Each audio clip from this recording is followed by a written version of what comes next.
This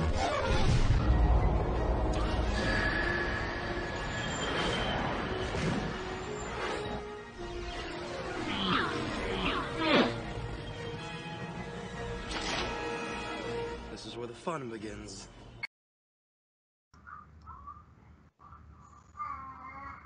We begin tonight's meeting of the council by calling the council to order. Hello to everyone, and thanks for joining us. The council is a live Twitch talk show and podcast discussing Star Wars: The Old Republic. I am not Elise. Apparently she hears you. Heck yeah, that's awesome. Excellent. But Elise is here with us, and with me is Elise. This is cool to like get to sit back here and not have to do this part. Keep going. And Sakari. Hello, everyone.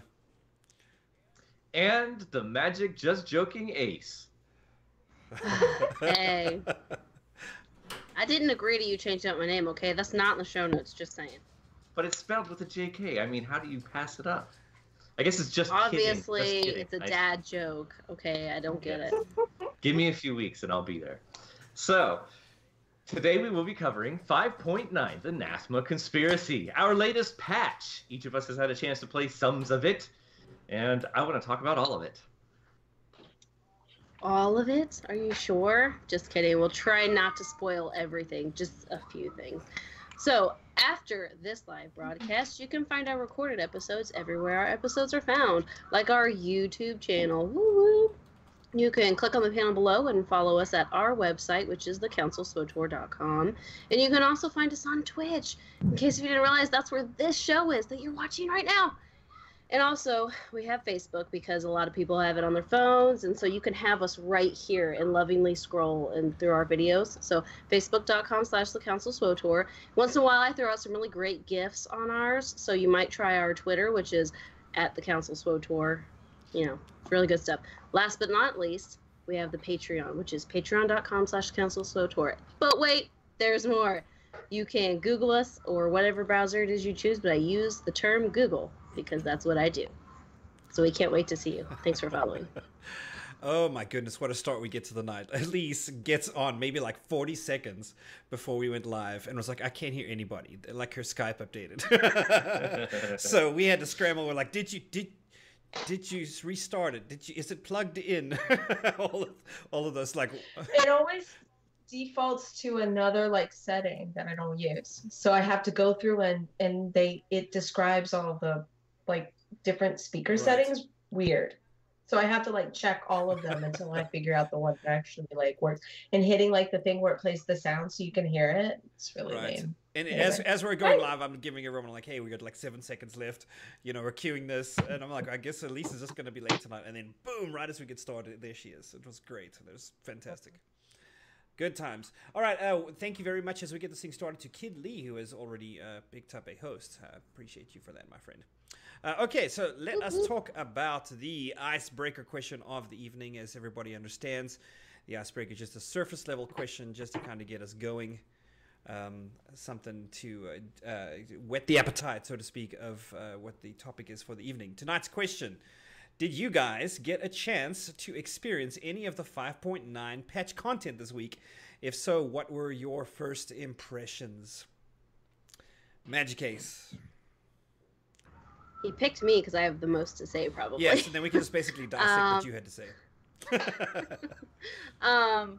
See, he says surface. So generally, I was very impressed. It was much more than I was expecting. With the Capero one, I was very frustrated with how buggy it was when it was first released. Sorry, my daughter just knocked over my fan. Don't worry, it's box fans. She didn't get hurt. I got so hung up on how hard it was, especially when I went through with a Marauder and I couldn't heal myself and I had a level 1 companion that they didn't give you any way to boost her. And you pulled everything. If you hit one mob, like 10 mobs attacked you. So let's just say I was a little hung up on that. It was hard to enjoy that flashpoint for a long time. I never actually complete the flashpoint for a really long time, which is weird because, you know, I'm all about the story. So this time around, I was expecting the worst. I was like, oh man, this is gonna be bad, but I'm gonna truck through it. I'm gonna bring a healer. I brought my best geared healer, my Nim healer. And I was like, we're gonna do this. And I actually really loved it. So I stopped and I logged out and I went and got on the tune that I really wanted to do the story on, who was like obsessed with Theron. Right. So one of them. Basically, no. This tune was the one who like even told Vector to hit the highway, and I love Vector, so she like let him down lightly and was like, "Goodbye. I'm waiting for Theron to come back." And he was heartbroken, and I was like, "I can't believe I did this to Vector." It was really bad. Anyways, so I expected the worst, and I came out very happy with it. Of course, it's not perfect. It's not a planet, but for a surface impression, it was much more than what I thought it would be, and I was not as buggy, not even near as buggy as Comparo. So I only seen like 2 little bugs, so I was pretty thrilled personally with that, because when you have your expectations really low and it's like a lot higher up here, you're like, yeah, especially when they knock it out of the park. That's how I was. Yeah, my husband was like, oh yeah, it was pretty good. I'm like, what? No, it was great. Like, I was like, how could you not love it? Because he had no expectations, so for him it was like, meh. Also, he doesn't care about Theron. So. Right. Yeah. No, this one was. If you're a Theron fan, this was your chapter. I think. At least agrees. Oh, shame. Good. They made up for that terrible thing they gave us before with him leaving and betraying. Okay. And the hair. The hair. That was. I was trying not to get in that. I didn't want to spoil the biggest. it. So we have to be careful a little bit of spoilers. I mean, everybody knows that the story resolves. So I just want to kind of throw this out there before we go any further. The story resolves. I'm not going to tell you how, though, but so we're going to have to kind of step lightly around that, since we're kind of reviewing content that just released, give some other people a chance to play through it a little bit. So it's going to be an interesting game tonight, reviewing all of the story and yet not spoiling it. So it's going to be a challenge. Redna, did you have any chance to play some of this content this week? Yeah, I actually was playing a lot of SWTOR this week, and I even got to play through the flashpoint, but not in solo mode because I haven't done anything after Kotet yet. But and quite pleasingly, you can go in and do the group content for the new flashpoint and not be spoiled on anything. I think they did that well with Alara as well. Yeah, they have a single cutscene where you see some weird cybernetic dude with a man bun, but he doesn't speak or anything, and so that's pretty much it. And what was nice was I pugged it. I used the group finder, and the two people that were pre-50s quit at the first boss, and that therefore me and the other pug pulled out our companions and did the entire thing duo. It was awesome. It was totally awesome, because it turns out when you have companions that don't get hurt by AoE, and you don't have Doomarses as partners in your group, okay, you can totally rock it. And so I actually really enjoyed it, though. The mechanics were good. It was really solid. I did do it again later with another pug group, but I just explained the boss fights to each pull. There were a couple wipes in it, but it was basically like, well, on the final boss there was a wipe because I forgot about a mechanic. So I said, oh yeah, I forgot that mechanic. We did it again and we nailed it. But it is like really mechanics oriented, which I appreciate. I prefer group content that actually requires you to, work as a group rather than just spacebar your way through. And I definitely got that. Like from somebody who's focused on group content, it was definitely satisfying. Yeah, there's no doubt you had to learn those mechanics quick, figure that thing out if you wanted to survive any one of those fights. I agree, but I will talk more about it when I get to me. I will say though, you can cheese some of the stuff in the solo mode that you cannot cheese in the story, because I didn't know about the mechanic where you hid so behind the little Lisa's ads. tried this. And like I wiped them all out and then burned the boss, and then like you can't do that in the entry mode, and I was like, whoa, crap, and I'm like hiding. I'm like, okay, I can do this. We just gotta keep this one alive. It'll be fine.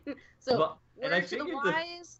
If you cheese mechanics on your solo mode and you haven't done veteran mode yet, don't do that, okay?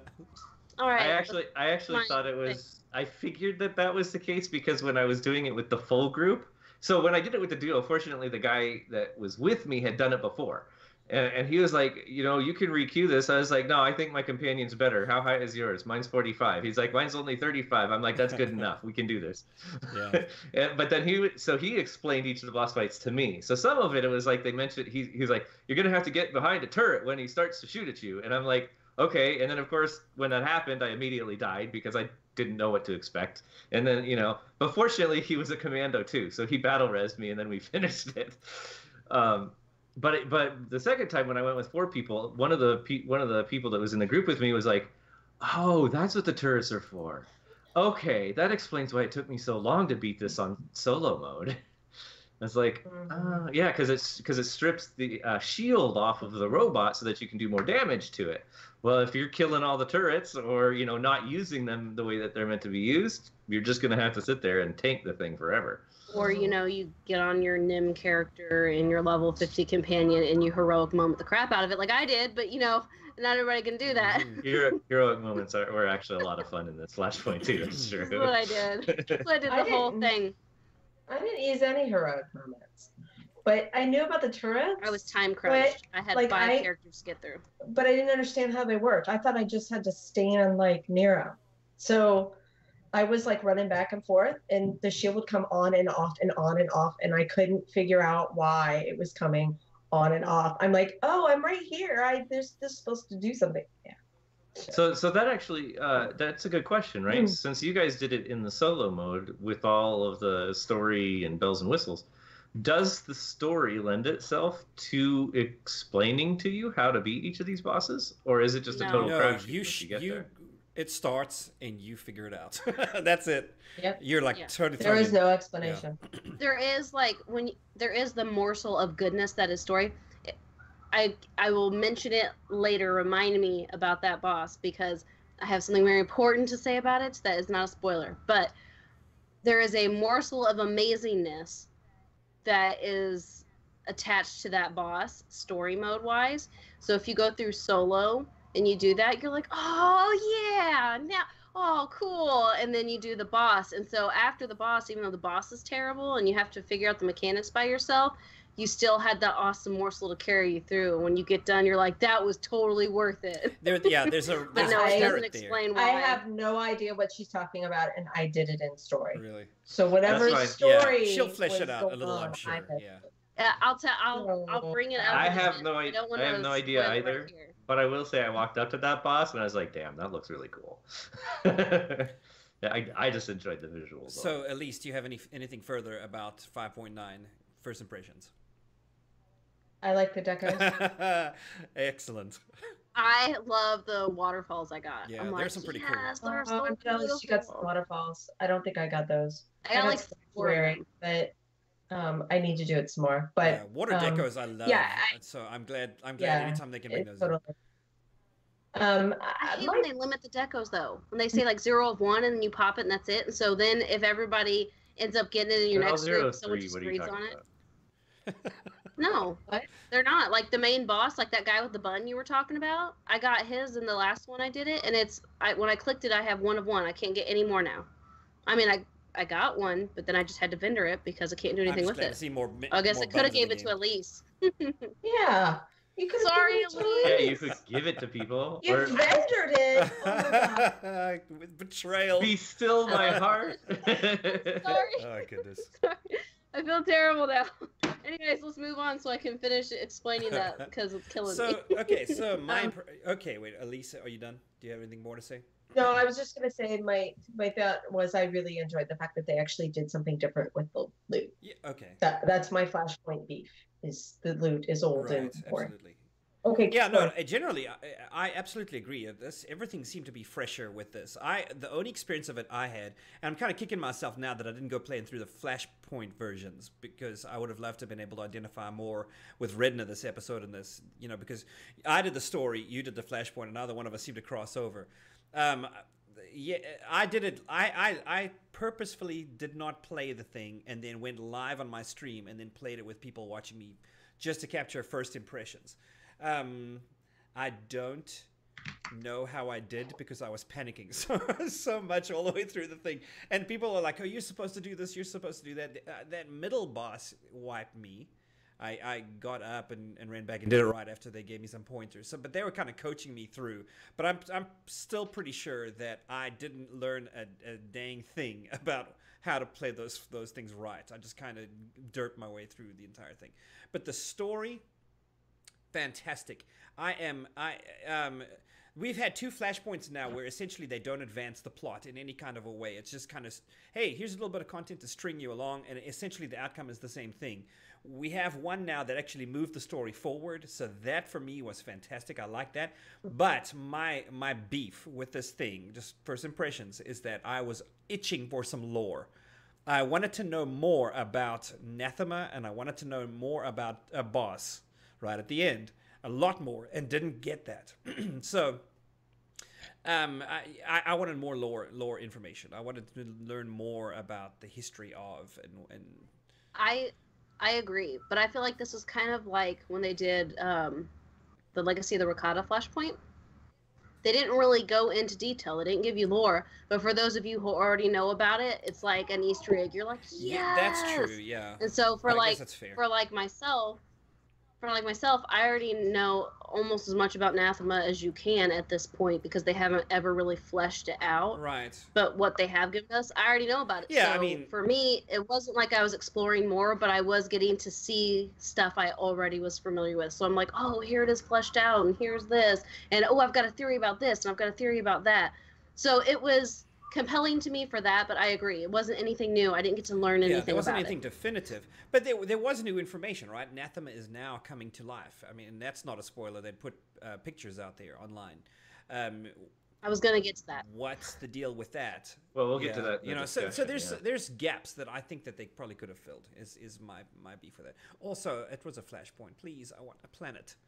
I want something to explore and that I can go to and just hang out on and pick up resources like for hours. You know, that'd be great for me. I agree. All right. So let us, Elise, I guess we should begin our next phase that's here. What I was about to say. Let me make sure that goes to chat. Oh, the poll. So the poll is pretty basic. How are you feeling about update 5.9 and the new content? A, I'm enjoying it. B, I am not enjoying it. C, I don't know yet. Or D, it's okay, nothing special. So if you think it's nothing special, you're not paying attention. Okay. Oh, so sorry. It's because you can vote how you want. Chat, would like to vote? Please vote. Are they doing numbers or letters? Always letters. A, B, C, D. Mm-hmm. A, B, C, or D. All right, and we got some answers coming in. So what we do, well, just to give you guys a little bit of time to do that, while you're answering, we will talk about how we would have answered this. Elise, what would you have said? Did you enjoy it? Did you not enjoy it? Do you not know? I did enjoy it. However, I have one tune that has made it all the way through Kotfi, Kotet, Ioka, and that is the Married to Torian tank. Okay.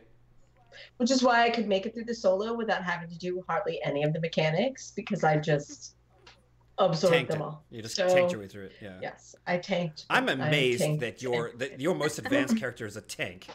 That just blows my mind. Right? I know. I really like my bounty hunter. I just don't like having the responsibility for an operation. So anyway, I enjoyed it. I might have enjoyed it more if I had played my character that romanced Theron. So. Agreed. Yeah, that's. Yeah, agreed. Yeah, you would have. I promise. No, I agree. I think it probably would have lessened a lot of the outcome of it to not have, But hey, I mean, if you want to experience it a lot of different ways, every way that you can get, something out of the story, you probably have to play the gamut. But I think the first time through, play someone that has romanced Theron it's a good way to do it. Yeah. If you're gonna run with the story. Yeah, I will say though one thing. We'll talk about the deliberation, but I can't get too deep.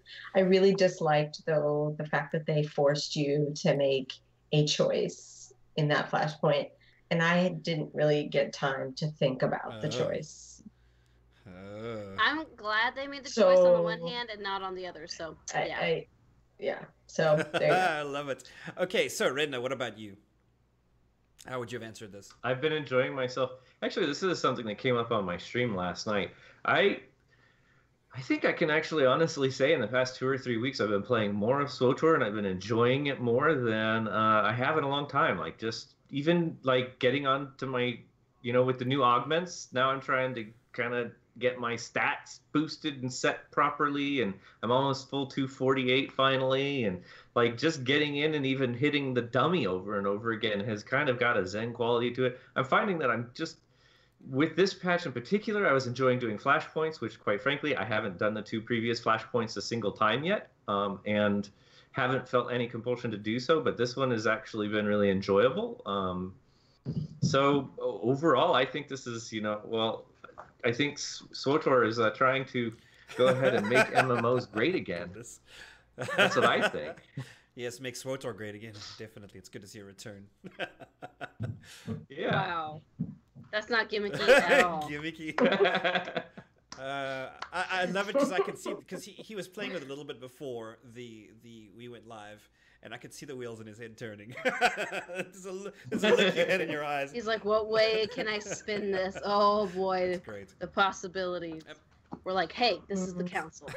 Magic, how did you answer? Okay. So, oh wait, Sakari, are you gonna go? I'm happy to give it to you unless you got some kind of a dire emergency going on. No. Basically, I'm pretty sure I said it before. I am enjoying it because I've already run one of each M-Tune through it, and then I had partially went through another one, but I stopped that one because I was like, no, must go get my main character because I know what's going to happen. And now I'm working on getting my pub tunes up to the point where they can actually do that. In fact, right now, I've got my Jedi. Like, I logged off 5 minutes before we started because one of my sages I have to get up there to get Iresso back. I haven't done that yet, so I don't know anything. Don't tell me anything. Don't assume I know. It's the only part of the new content I haven't done. And I will delete people's comments if they try putting crap in there about it. I don't want to know. Don't spoil it. Okay? Because I really love Iresso. Most people hate him. I'm like, he's so sweet. How can you hate him? You guys suck. So don't ruin it. Iresso's fine. He's just very vanilla to me. That's what I was going to say. But I think he's perfect for the sage. He's one of these wallflowers? For a light side sage, like Iresso was perfect. So I loved him. And I don't want it spoiled. So I'm not even going to look at chat now. So if you say anything to me, I'm not even looking. I'm just going to close the chat. Which character is Iresso? It's the counselor. Yeah, the romancer. Like, yeah. Consular. Okay, he's the military guy? Yes. Yes. He's very vanilla. Or whatever by the Empire. I would not be surprised if you don't remember him. That would be completely okay. He is forgettable. All I remember about the Consular is that I played a Twi'lek and I couldn't romance the male Twi'lek, and that just pissed the hell out of me. Gray, whatever his name was. Zenith, yeah. Zenith, I'm a Twi'lek. It was like totally appropriate. He annoyed the crap out of me, too. I didn't like any of the romance choices for the counselor. So I romanced Theron. That's off topic. Anyways, what do you think? Sorry. Let's go. She shut that one down. Oh my goodness. No, I really enjoyed this. So far what I've seen is great. I have not experienced any of the companion returns because the classes that I play the most and the ones that I've put a great deal of focus in just happen to not be the ones that got anybody that returned this time. Apparently everybody's happy to have Mako back, so congratulations to those of you who are finally, the wait is over for you. But I should have gotten Mako. I didn't do that yet. Okay. Right? Because I'm playing on a bounty hunter? Yes. Forgot about that. So, I did it both. You know what? I've done it 2 ways. Yeah. I gotta finish God of War. Where did your Mako go? Like, she's with me to the end. You fools, let her go. Hey, Torian all the way. Played the coffee. She's my buddy. Yes. Redna, and all of his characters are going to have this like 20-year gap in there, or what is it, 15 or some 10-year gap. They're just going to have this like sudden amnesia. They can't remember what happened, but hey, everything's great. Keep moving on. Hopefully 6.0 you can. Yeah, there are things I want to say, but I'm waiting for the discussion. So. I know. That's why I'm like, let's go. I've got a lot to say. Time's rolling. Let's go. All right. Well, we might as well talk about the results, and I assume the chat's done. Yeah, let's. I'm sorry. Does anybody else want to say something in here? Did everybody say how they voted? Sakari, you I, didn't. I voted How'd you A. vote? Make it I quick. enjoyed it. I'm glad that they did it. And Okay. I'm happy that it's in the game now. So, pretty simple for me. And how did chat Goodness, vote? chat was my 10, eyes 10 did votes for I enjoyed it. Extraordinarily lopsided. No, I don't know. I think that okay. So Mark's put a late vote in there. Let's make it 11 votes for I enjoyed it. Nobody didn't enjoy it, which is great. B was 0. Everybody enjoyed it, or else they don't know. or they don't know yet because they haven't played it. So that's fantastic. All right. Well, that would mirror our community poll. We had 125 votes, 81 of which, or 65%, it was A. I am enjoying it. Now, second place, but it was by a large margin. 27 votes, or 22%, was it's okay, nothing special. So that was D. Third is I don't know yet, with 12 votes, or 10% of the total. And B, I am not enjoying it, with 5 votes, or 4% of the total. The eternal salty D. Yeah, I was about to say those must be the haters. The haters. I can think of a few. of a few. I'm not naming We names. do happen to put this question out on Reddit, and there's a contingency on the Reddit, well, on any forums that hate everything. The curmudgeons this of time Traitor. though we didn't get the curmudgeons who were griping about the fact that we were asking another poll that wasn't very scientific and boring. So I think the fact that I put the blurb in it that it's about us and that's why we do it, it's a template they went away. Really? I don't know. Well, here's hoping. Yeah, because usually We we didn't- get a we decent didn't, amount of criticism on. like, Well, you didn't think this out. You didn't. You weren't professional statisticians. And we're like, this is a straw poll that the four of us idiots Do put yes together. or no, yes or no, really, really, really basic questions. It can't handle any more than that. There's no My- death. Yeah, No my gray area. favorite was someone said last week, "Is this Musco's alternate account?" With that. And then there was That is this great. discussion for about 3 people about how this was this must be That's Musco's. Why hilarious. is he asking the community this kind of stuff? And Can't you he guys ask better do this ones to or us something? every week. You put up some dumb question, and we have to all respond to something. No, I mean you should put a blurb in there. This is the council, and every time I put anything information, I'm all like, "Hey, Monday night, here's when we're gonna be meeting. You guys, if you hate our poll, come jump into our chat. Say it to our faces." I don't mind the So- honesty. If you hate it, come tell us. Realistically, heck, half the fun is getting the stupid answers, even if it's not scientific, and just pontificating over Well, what it might actually mean. right. In defense, there are you have to pick what kind of a post it is. And so in the past, I was just doing it as a link. But this time I did a text post. Okay. So Okay, so you had a little bit more information. I had more room. Right. Right. I could put more Yeah, room. agreed. Before, you only got the link and the title, and that was it. Right. Anyway. So people are asking about companions being released. So yes, Mako was brought back, but she was not alone. And you don't have a choice between really one or the other, I don't think. I didn't pick the third option, but to me it just felt like there wasn't much of a choice. She's basically batting her little puppy dog eyes, going, "Pretty please, pretty, I gotta bring this person with me." So with Mako, you get Akaavi Spar, which was the possible love companion If you in get the this game, wrong, JT. I would kill She Mako was to keep a- Akaavi. She was a possible Really? love interest for the male smuggler, or you could Yes. go with A She Risha. was the better Mandalorian. So- one.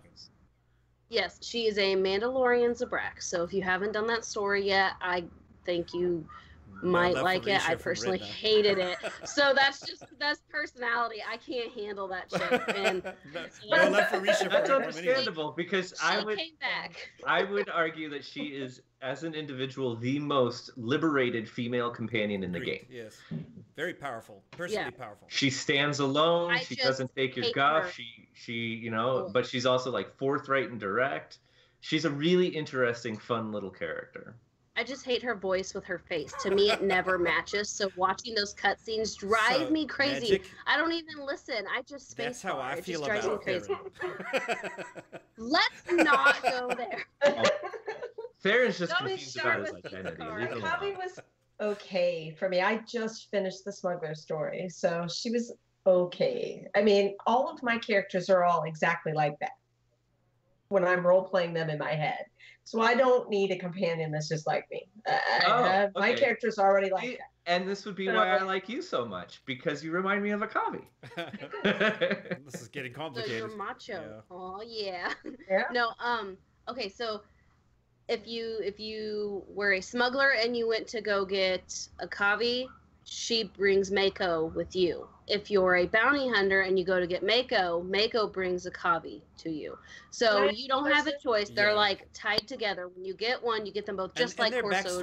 backstory supports that. They've been. You know, it makes sense to me that you would get a Mako, and quite frankly, every single hero in the galaxy should have a copy of Mako. I mean, there are plenty of her to go around. That's true. The carbon copies. That's all I'm saying. Okay. Then you can go play there. I almost said you and get a Mako, but that one's not a good one. Okay. She's that was a Mass Effect literally got clones all over the galaxy. Everybody can have Well, their you own. kill most of them, but that's a different story. Supposedly, Anyways, you kill the HK-51 until you find a whole terminal of all of them. That was HK-47 you killed. Anyways, No, 41, so 51. Oh, I killed 47. For the unlocking. Went and go get. Oh yeah, that's right. Okay. Anyways, off topic. So the other companion you can get is Felix Iresso, which is the Jedi counselor's first like real companion you get on Hoth. You're like, oh, we can do something fun together. Woo! Okay, so if you're female, you can romance him. And as I mentioned before, yes, he's forgettable if you're not into that sort of thing. But if you're a light side sage, in my opinion, he's perfect because he's all sweet and light sidey too. And you could bring him with you to the light side, and he can leave his slightly dark tendencies. Otherwise, he's forgettable, and if you don't play that character that way, whatever. Dark side, you wouldn't really like him. So he totally is like Anders. If anybody has played Dragon Age, if you look at Anders' direction, you start his romance like line. That is what it felt like with Iresso, and I was like, boy, please. So he's the sound that of the was puppy me. dog. Yes, but let's just go. Before you continue, how do you get them? Do you have to do one of the alerts? Alerts, yeah. Alerts? So okay. Yeah, but like I said, it matters who you pick it up for. If you picked it up on the smuggler, you don't go to get Mako. You go to get Akaavi, and Mako comes with her. So it changes. I get that. I just didn't know how you started it because I didn't get Mako because I kind of forgot. Are you saying that they're actually gated only to those two base classes? Yes. So if you're playing a Sage, you're not gonna. Yes. I couldn't pick her up on my Sork. Okay, so that's interesting. I don't have a smuggler or a bounty hunter. So they've done that for all of them. All the companions they brought back the last couple are done that way. You only except get that them on your class. This one's different in as much as what she's saying is that the gunslinger is going to get Mako, the bounty hunter companion. It's just the only people that are going to get both Akaavi and Mako are the origin of one of those two. Agreed. Yes. Yeah, exactly. So, and then we also have the double CXP and the double XP that started, so that's been great. So you've got a little more time for that if you're wanting to get some tunes up there so you can do the story and or finish achievements. I recommend you go in now. Who knows? How long is that going on? I don't remember. With them pushing it back 2 days for launch, I don't remember what it changed or if it changed with CXP. But, of course, we got the Nathema Conspiracy Flashpoint, and it's the resolution of the Traitor storyline. We have conquest changes, which, if you ask me, were much needed, and I'm pleased with them. They also messed with skink tanks, and a lot of people were thankful, and then there's some people that are very salty about it. Can we spend? And they gave us the augment schematic. You need to define skink tank. Let's spend a couple minutes. Oh, yeah, let's stop right here. Let's spend a few minutes talking about the gearing changes, the new augments, and changes to skank tanks. We cool with that? Is that all right with some to do that right now? Yes, but let's make it quick because not everybody. Yeah, well, agreed. Okay, so Magic Case, skank tanks are what? To my knowledge, they are tank spec'd, but are in DPS gear.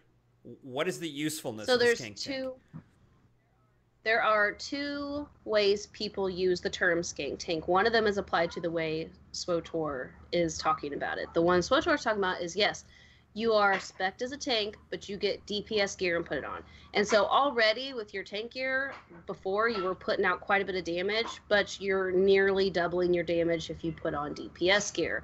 And of course, you're increasing your accuracy as well.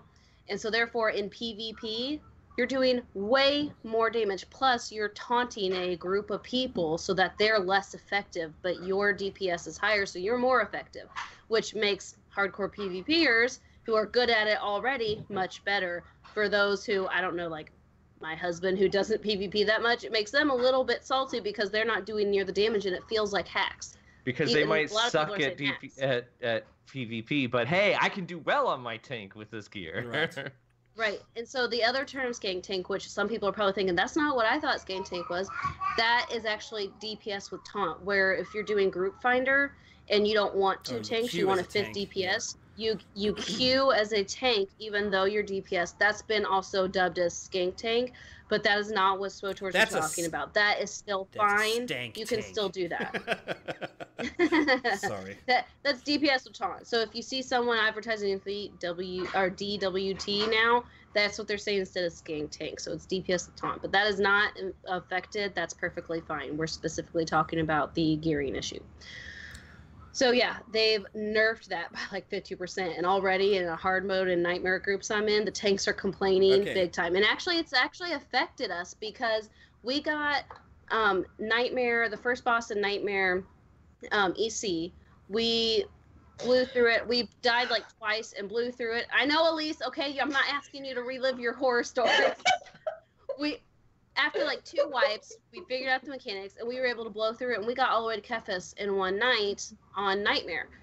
Then after this, we struggled so hard, and we kept getting slightly to that end rage point. Granted, we also had to pug a DPS because one of our DPS was gone, but our tanks could definitely feel it. There was a huge difference, and we kept hitting in rage on the Droughts, and we're like, what? I have ridiculous. something. And one of the tanks whispered me and was like, it wasn't this bad before, and all I did was swap out 2 pieces of DPS gear, and now I don't even do that because of blah, blah, blah. And so for us already, it has made a difference. So, in my opinion. So I actually...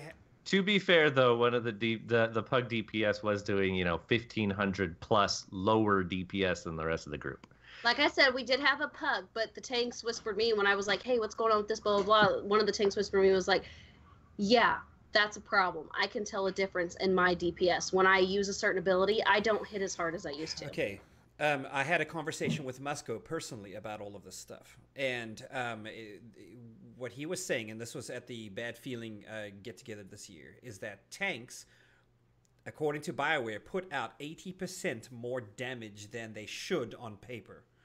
So what they did was they didn't bring it down the entire 80%. They brought it down like 40% and gave them the threat generation to kind of compensate. So that makes them more tanky, and more damage mitigating, but less, in order to basically decentivize people doing skank tanks. That doesn't mean that you can't still do it, but that makes them far less effective.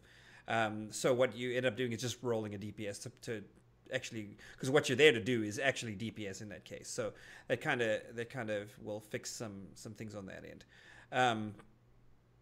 Here's hoping that works out. And then I asked him, I said, so what's going to happen now with boss encounters? Because, what I had in mind was veteran mode Styrak, because that's what we were running at the time. If you've got your 4 DPS, each putting out 7k of damage, and your tank's putting out 3k of damage, you can only maybe just get over that line. And if they put a nerf to tank DPS, you're just not going to. So his answer was, yes, they are evaluating all of the boss fights, and they'll bring them down to where a team that is properly geared can do it. I don't know if they've done that with this patch. That may be forthcoming, but I would expect that there would be some adjustment coming to some of the fights in the game to make things work. So patience on that, I suppose. But who knows? Those will probably be stealth updates, to make them work. We'll just see. So a lot of other things. What about augments? I know Magic had some things to say about the augments this time. They are, and Red, aren't you working on putting a set together for your? Because you guys are running NIM right now, right? Nightmare EC as a team. Mm-hmm. Yes. So you guys are exploring getting these new augments. What are they? 240 legendary. 240. Yeah, it was 240. Yeah, 240. But the number on my crafting when I'm looking at it is 48 at the end. That's how I remember it because the previous ones were 46, which is important because when you're crafting, it makes a huge difference. Which when you're crafting, first one I crafted for Redno was the 46, and he's like, I need the new ones. I think I'm you like, mean 36. Oh, crap. You mean There the were 48? 236 previously. No, I'm not talking about the augments. augments. No. But like in When you say crafting, the number. Crit next to augment it. 46. Crit augment Oh, okay. 48. All right. Okay. Yeah, so I'm talking next about like item. the name of Okay. it. Right, so we're now currently on 48. This is my personal opinion on it. I mean, I'm thankful that they're coming in drops on it from this flashpoint because I don't have to work near as hard to get the augments as I did the last time and the time before that and the time before that because I worked my rear end off and I was finally getting everything geared when they come out with new augments. And it's just so disheartening because I'm like, I'm not going to get all these tunes done because by the time I finish with 3 of them, you're going to bring out new augments. What's the point? You know, augment each of my one healer in each of the classes I play, and that's it. I'm not going to worry about it anymore. But this time around, it's been a lot easier. I've got all but one of the schematics, and the last one I got is a versatile one. So if I don't get it, And it's they're fine. currently bind But to legacy, I so you will can move say- them around. The schematics. No, it's not bound at all because I traded one with. So you Yeah. can sell them and I gave They're- it right now. Yes, they're Yeah. going for some of them. The I think only the tank ones are going for a pretty penny I'm on sure they GTN, are. or at least that's what I saw in chat when I Yeah. was doing the flashpoint. The only reason that they say bind on equip is because it says schematic, make this item, and then under the item description it says bind on equip. Because when you equip an augment, it binds to you. Oh. Not the schematic. The Yeah, augment. what the schematic makes binds on It's- equip. Gotcha. Right. It's not like the schematics for the reusable things where you have to go grind Umbara to get the things for that. This just drops. I'm like, thank God, because I'm not going to do Umbara a million times. I'll just go buy it from someone who did. You know, that's how I feel. So, yeah, I like it. I'm happy. But honestly, if we talk about stats for that real quick, I did Is it worth a it? comparison between... Is the Yeah, cost? I did a comparison between the 46 and the 48. And in Alacrity, there was like a 6-point difference. That's it, a 6-point difference. And in Endurance, there was a 1-point difference. And I think in Power, it was like maybe a 10 or 13-point difference, something like that. And I'm like, the amount of difference you're getting there Right. versus how much you're paying to make it, like The the return on amount, investment because it takes is 4. not enough. It takes 4 charge. cost benefit Right. ratio. Absolutely. Yeah, it takes 4 of those stupid things. The only The ones charge you get matters that like drop, transubstantiators. right? Yeah, it takes 4 of Yikes. those to create the new one, whereas the one slightly different, just slightly less stats, only takes 2. So in my mind, as hard as I have to grind to get those, and by the way, if you buy them off the GTN, they're 2.5 million right now on Satil Sean. Right. So if I'm thinking in my head, I'm like, really, if that slight difference is what it takes for me to beat Isaacs, I'm probably not as good as a player as I thought I would. Now, if you have all those mats and you want to craft all that, you do that. Me, I might craft a few and sell them, but I'm not using the 48 because I'm Right. a decent enough healer that I don't need that slightly And extra boost. I think that if you opinion. can complete veteran mode Isaacs without them, they're not worth getting. If you can't, and that's going to be the difference, then all right, maybe make that. But you know, to me, like if there's just not that much of a cost benefit ratio.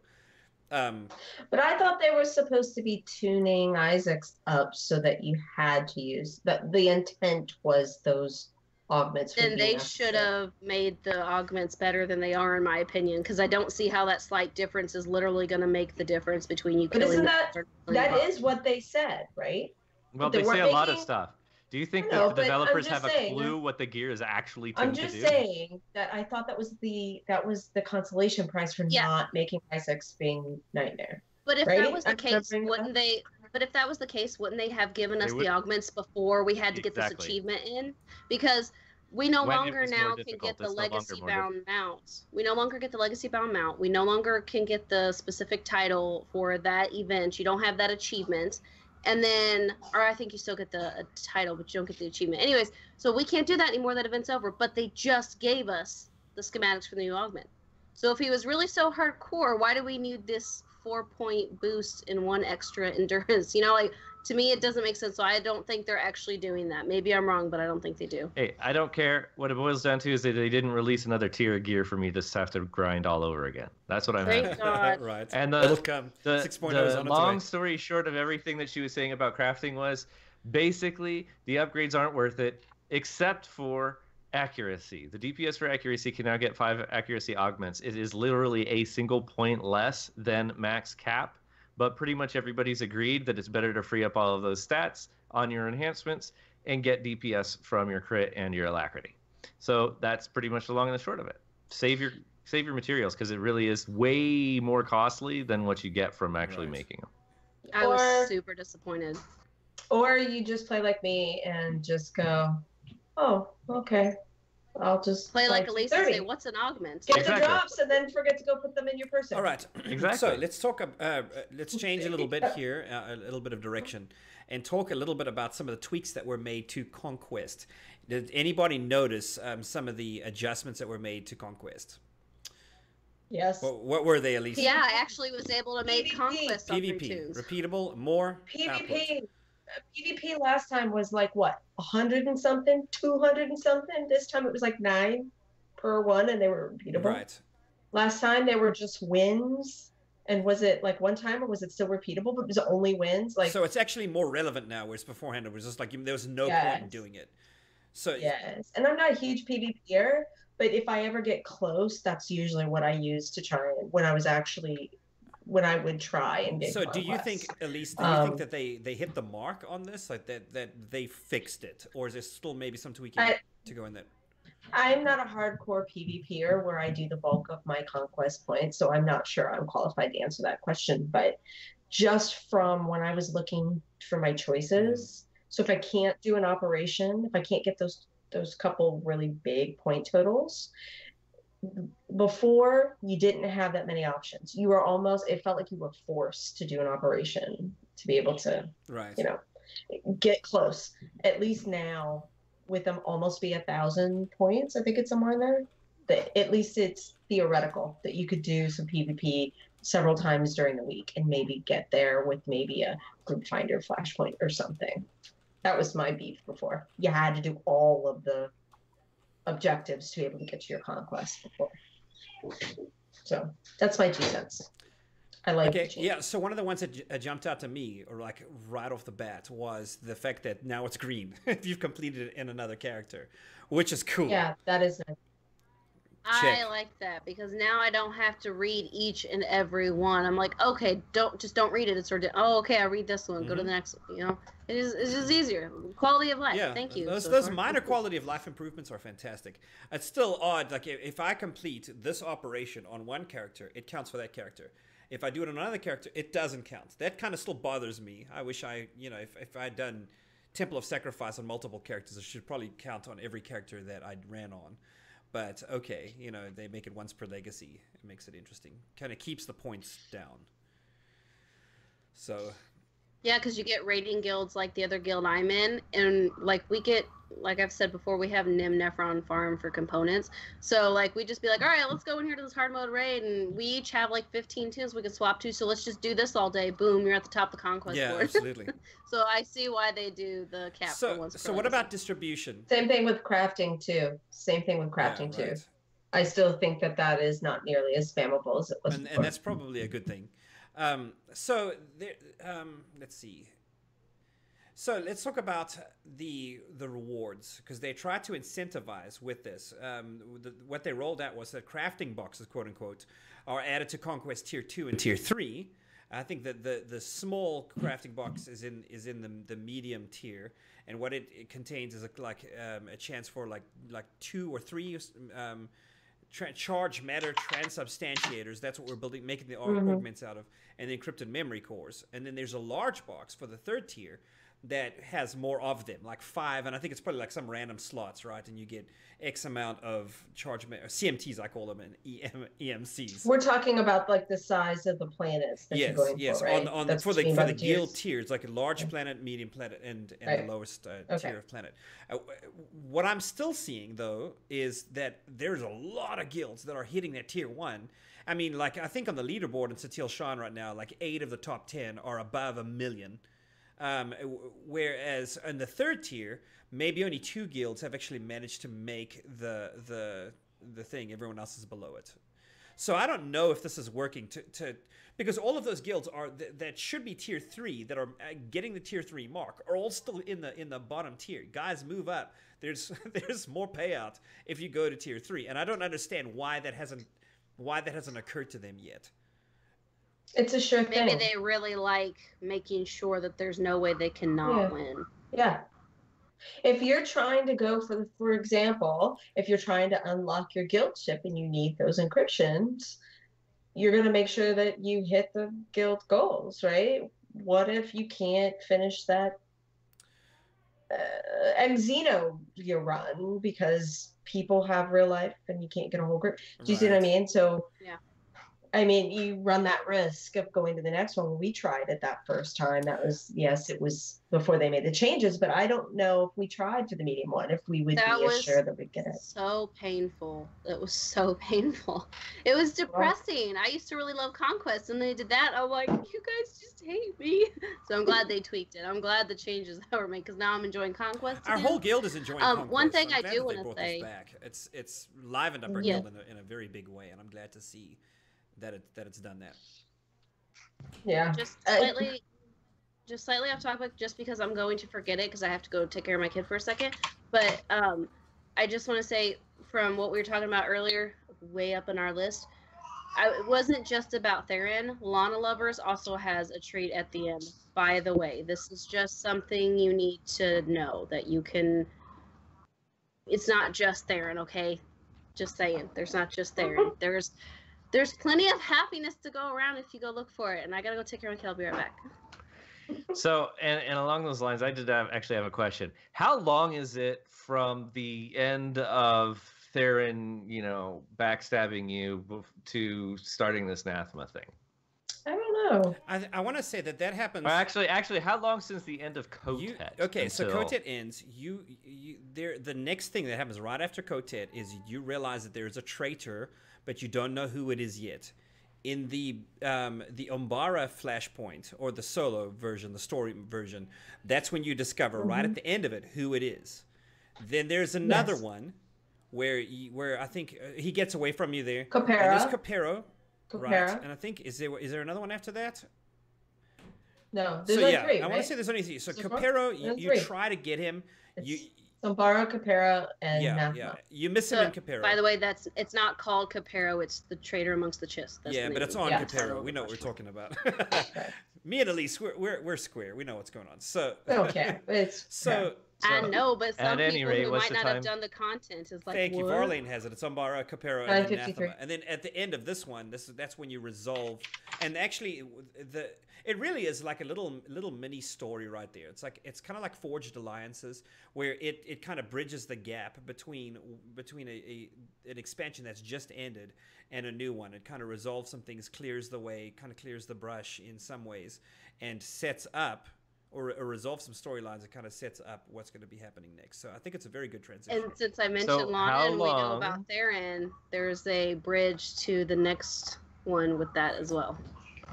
Okay, again, so how long since the end of Kotet is Nathema? I don't know. Since the end of Kotet is Nathema. Oh, goodness. It's probably some months.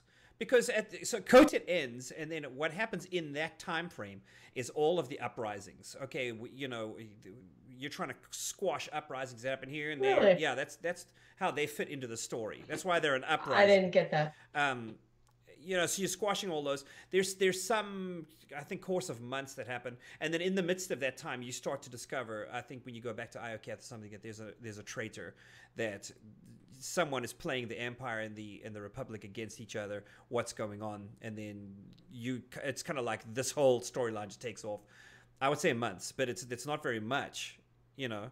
But I mean, already there's a lot of tension in the Safari. story that happens because you basically run the galaxy now, and when you run the galaxy, people want to knock you off that perch. They don't think it's legitimate. No, some people don't like that you're a dictator, you know. So what'll No, I got that because I saw on the splurge of the SWTOR website about this patch update that it was you were dealing with the traitor to the Alliance, which I really appreciated. I was like, oh, he's a traitor to the Alliance. Totally makes sense. I don't think that there should be a galactic head sitting on the stupid throne, combining the light and the dark sides and wielding all the hate and everything else. So you don't like it either. My entire frustration with both Katya and Kotet is the fact that I have to go sit on a freaking throne that I don't think I should be on. And that sentiment is shared by a lot of people. You're not the only person. Yeah. I think as the Outlander, a lot of times you feel that way as Outlander. I'm illegitimate here being in this position. It should be some kind of galactic. It is morally corrupt and wrong to be sitting on that throne, particularly when you're being possessed by the Emperor. Right. Like it's. I'll just say it's not that weird. It's not that weird because of what humans are like. But what is weird is when Satil Shan, who was my master, called me the Outlander. I'm like, excuse me, I sat on the Jedi Council with you. You made me Baron Synthor, and you're calling me Outlander? I was mad. I was like, you gotta be freaking kidding me. Okay, you act like you don't even know me. So, yeah. Because I know we're running out of time. I still need to get to my point, which is, do they, in the story, explain in any way, shape, or form, or is it just absolute scientific dumbassery that they decide to have plants all over the planet and animals roaming all over the place and cool, it's coming back alive magically for a few months? Explain why. Completely spawned out of the ground. No, they explain why. Okay. Yes. Okay. Explain. What did they say? No, don't explain. I just need to know this. I can't because it's spoilers. Yeah, I played the thing and I didn't see it. It was during the chatter. Lana she says did. it. Okay, so I think we're talking about the same thing. It has to do with it wasn't as definitive as it needed to be.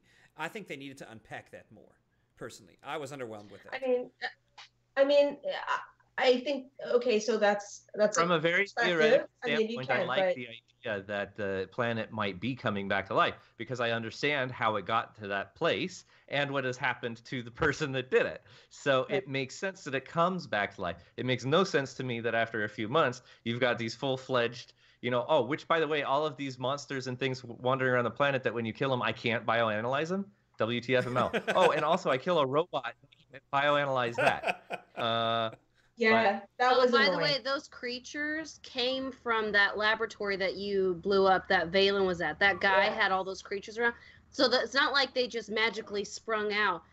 That's why they look weird. He was doing experiments on them. Yeah. So that's why they're roaming the planet. They broke out when Valen did her power surge thing. Right. So that's why there's animals on the planet. And without spoiling anything, I will say that I did think there was a discrepancy in story. Maybe I didn't catch it or something, but I will say at the end when you find out about Zildrog, he says something about, I consumed this planet. I'm sorry. I specifically remember reading in books long before this game came out that the Emperor lured Sith Lords here, yes, and used a Sith sorcery spell to consume all life on the planet in order to extend his own life and give him powers to move around and be eternal. In case anybody's wondering. You do understand that Zildrog is by very definition a poser. He's supposed to be a giant lizard god, and then he turns out to be this head. Robotic nonsense. I'm making a point. I'm making a point here. So what I didn't think made sense is that was in the story. So my personal theory on that was maybe he did destroy the planet. Maybe it was before Vitiate, and then Vitiate is on the planet when it's Madrius, when his father's leading it, and then he does it. And that's a second destruction of Nathema. That was my thought about it because... I just assumed that the false god is a liar. There were two cataclysms that Nathema went through. One was Zildrog, and the other was Valkorion or Vitiate at the time. I don't know. That's why I want this lore. I'm like, what happened? Like, what is the history here? I know. Come, Charles Boyd. We need more, buddy. Help us out. Goodness. Or is it possible that they're tinkering with the lore? and SWTOR, Not acceptable. and that they're unhooking. I don't want to have questions. I want to know. I want to know for sure. I mean, I don't know because I have not read said books that you're talking about, but even in Bane, the Path of Destruction, he reads about it, and Bane is considered canon for Disney only now. Only the character, but not the. I was going to say only the character. The book might not be. Well, in Path of Destruction, in his journey to becoming a Sith Lord, he reads about what the Emperor did, and he reads about Revan and stuff. So all I'm saying is, it's been established that Vitiate destroyed Nathema at one time. And that is what we can bank. Well, yes, and it's been established that the followers of a false god are a little bit cray-cray, and maybe their leader's a liar. All right, guys. That's where I'm standing. We need to close this episode up. I just want to say congratulations to all of you guys who managed to achieve the veteran mode Isaac's kill and are now rocking the mount on fleet. I see you guys everywhere, so congratulations to that. It looks like a scarab shell of some kind. It's one of those it's one of those mounts that's ugly as I'll get out, but everybody wants it. So hey, it is what it is. You can have it. But congratulations to you guys. They've closed that window obviously now with the deployment of this update. So we are now to where you have to earn it the old-fashioned way. So we'll move on from here. Magic, would you like to tell everybody thank you? Yes, sorry, I thought my mic was muted. I didn't know you guys were hearing me type. My bad.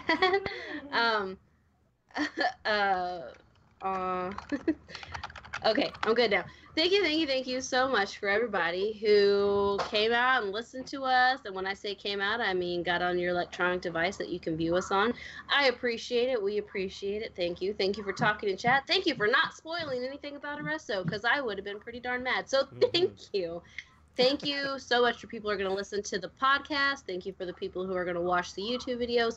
And for people who maybe don't listen, but they participate in our straw polls and stuff. Thank you.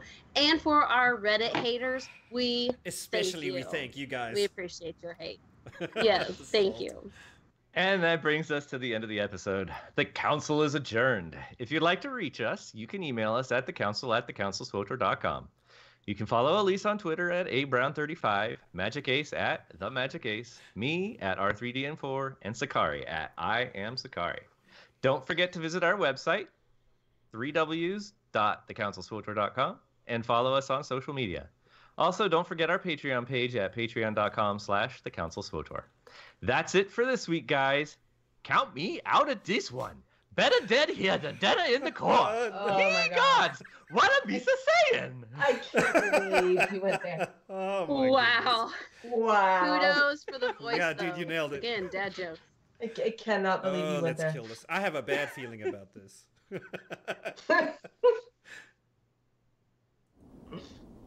I understand. You are on this council, but we do not grant you the... What?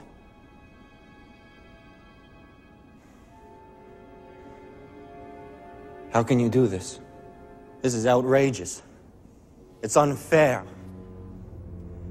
How can you be on the council and not be a master? Take a seat, young Skywalker. Forgive me, Master.